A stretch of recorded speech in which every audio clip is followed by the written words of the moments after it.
Ta thamë në Shkodër mirëpriti këtë herë trajnerin Irena Topalli, ndërsa në fokus ishte tema motivimit. Mentorja Topalli vlerësoi rëndësinë e ushqyerjes së motivimit tek të rinjt, pasi në këtë formë ata bëhen shembulli më i mirë i vetes. Si mund t'i motivojmë sot ata, një ndër gjërat më kryesore, mendoj unë, është t'ju promovojmë atyre shembuj të shëndetshëm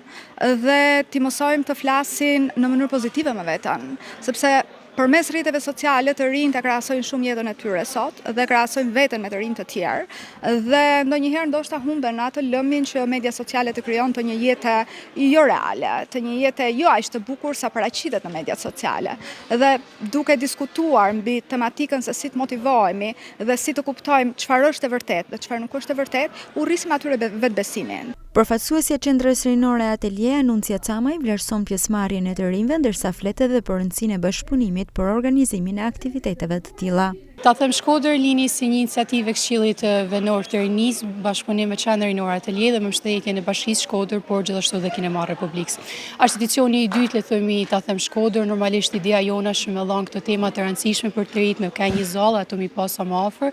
por kur frytet janë të mëdha, vjen prej shkakut se gjanat bëhen me dëshirë, me pasion dhe me vullnet, dhe kjo është pikërisht që tani këto të rinjt ato mundu me bë pra për sa i përket këtij aktivitetit. Organizimi i aktivitetit Ta tham Shkodër tashmë është bërë një traditë, duke sjellë vazhdimisht mentorë të ndryshëm që u flasin të rinjve për tema dhe fenomene që kanë ndikim tek ata.